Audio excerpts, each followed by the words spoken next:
All right, this is by far the craziest story that we've seen come out of Doge thus far, and it is a perfect illustration of how Elon Musk's slash and burn method is not only reckless, but it's terrifying. This 82-year-old man on screen had his life entirely uprooted. He had his Social Security payments canceled. He had $5,000 taken out of his bank account randomly, all because Elon Musk misinterpreted data and labeled him as dead. Elon Musk has been going on this crusade against civil service workers. He even took it as far as comparing our civil service workers to Stalin, Hitler, and Mao Zedong civil service workers. I made a video about this yesterday. He is just on this ketamine-fueled spiral, but now they are firing civil servants en masse, and they are trying to weed out dead people. There are even reports that Doge hired a team of 10 people to find dead people stealing our Social Security, but the thing is, they haven't actually demonstrated any of this. I mean, for real.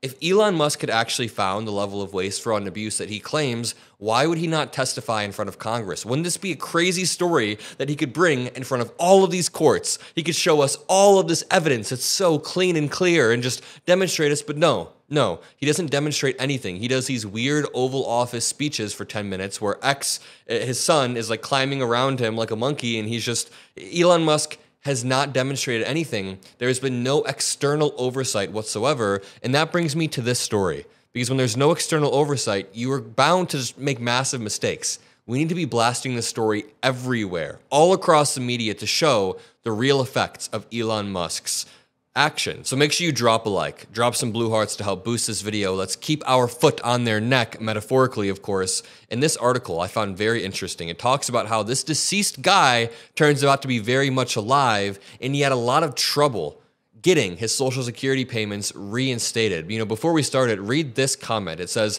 "My dad survives check to check from Social Security. If something like this happened to him, not only would he end up homeless, but his life would be in danger. He has so many medical issues and needs medication, which is mostly paid for by Medicare, another thing that Doge is targeting, but Medicare doesn't cover all of it.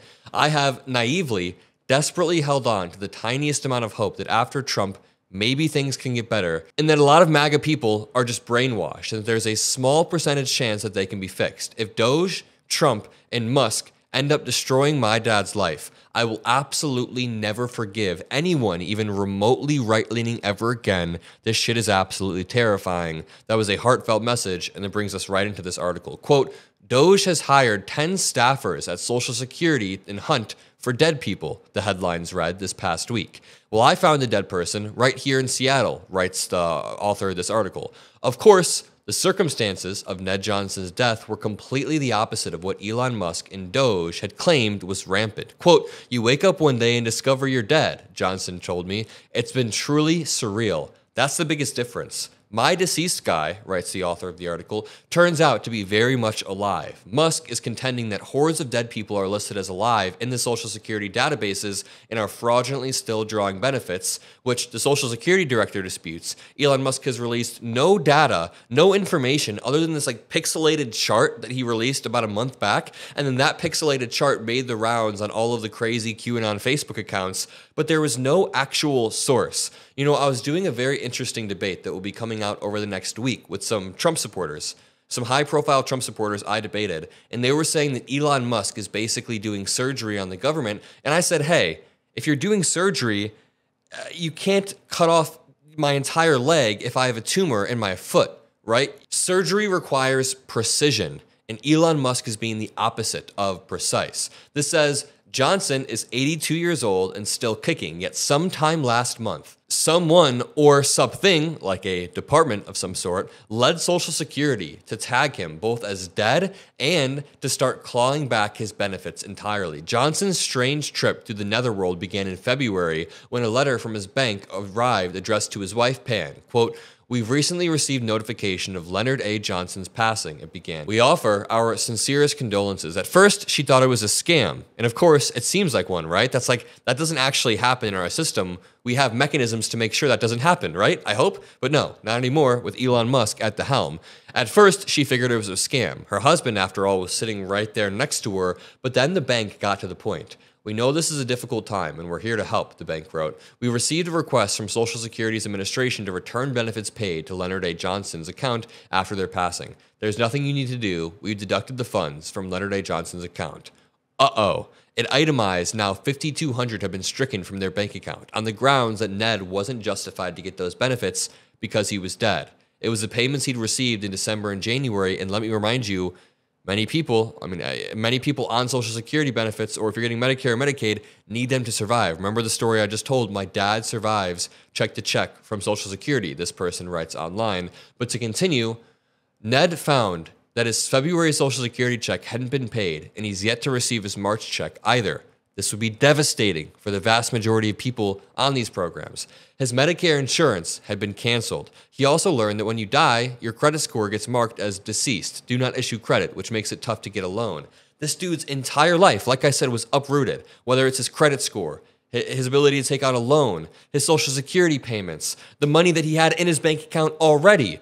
I mean, even his wife got remarried. No, that part's a joke. That didn't happen. But, quote, the good news is, I don't think it can go any lower than that, he then said cheerfully. He called the bank first, and they said an electronic notification had been triggered on February 18th that he died back in November. And remember, February 18th is conveniently right around the time Elon Musk began talking about Social Security and how they're going to make massive cuts. Quote, I'm on the phone with you right now, he told them. What did I die of? Take it up with Social Security, Ned Johnson said to the people he was talking to. What followed was a nearly 3-week battle to resurrect himself. He called Social Security 2 or 3 times a day for 2 weeks, with each call put on hold and then eventually disconnected. And let me remind you, and let me read another comment from this. So Doge was overriding the payment controls of even the actual staff of Social Security. He had to go in person. Ned Johnson, the 82-year-old, had to go in person to a federal office because their phone line was basically unusable and the building was possibly getting shut down by Doge as well. It's pretty ominous because he's an older guy, but the article then says, quote, it was like a Depression-era scene, he said, with a queue 50 deep jockeying for the attentions of 2 tellers. The employees were kind but beleaguered. Shit's about to get real bad. They aren't doing any investigations into whose Social Security they're cutting off. The Social Security office workers were able to get the money pulled out back into his account, but he still hasn't received his February and March checks. And let's go back to the article and talk about this more. In a huff, Ned Johnson went to the office of the 9th floor of the Henry Jackson Federal Building downtown. It's one of the buildings proposed to be closed under what AP called, quote, a frenetic and error-riddled push by Elon Musk's budget-cutting advisors. Again, if I have a tumor on my wrist, you don't cut off my entire arm with a chainsaw while you're blindfolded and just swinging it around. It's entirely reckless and incoherent, but also it's ineffective.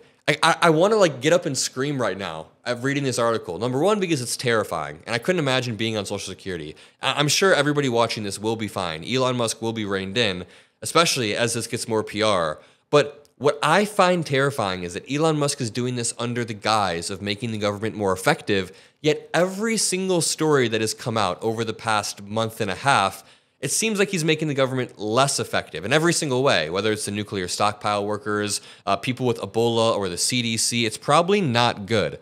It was like a Depression-era scene, Ned Johnson said, with a queue of 50 people deep jockeying for the attention of 2 tellers. Quote, they are so understaffed down there, he said. They think the office is about to be closed down and they don't know where they're going to go. It feels like the agency's being gutted. After waiting for 4 hours, Johnson admits he jumped the line. Oh, he jumped, wow. Quote, I saw an opening and I kind of rushed and told them I was listed as dead. That seemed to get their attention. Once in front of a human, Johnson said he was able to quickly prove he was alive using his passport and a gift of gab. They pledged to fix his predicament, and on Thursday this past week, the bank called to say it had returned the deducted deposits to his accounts, but it's still too late. That's terrifying. 3 weeks of stress. Honestly, scratch that. Months of stress because you missed multiple payments. It's not... That's terrible. Quote, when I was in that line, I was thinking that if I was living solely off Social Security, I could be close to dumpster diving right now, he said. What's concerning is that no one has been able to tell him how he ended up in the agency's Death Master file. Had he been conflated with some other poor Leonard Johnson? Was it just an input error from the Doge agency? Whatever it was, there needs to be more oversight. There needs to be a lot more oversight. Even Johnson said his takeaway is that Social Security needs help with its databases, but especially with enough staffing to answer the phones. The announced plan from the new administration to cut 7,000 employees is just disastrous because it creates the opposite of efficiency and accountability and oversight. It makes everything more reckless, and our system was flawed. You can say that our bureaucracy, our institutions are flawed in multiple ways, but that doesn't mean you tear down the entire house, because I'm sure we could sit here and list off 20 problems with the Social Security databases and the oversight there. There's probably 100 problems, but there's a trade-off.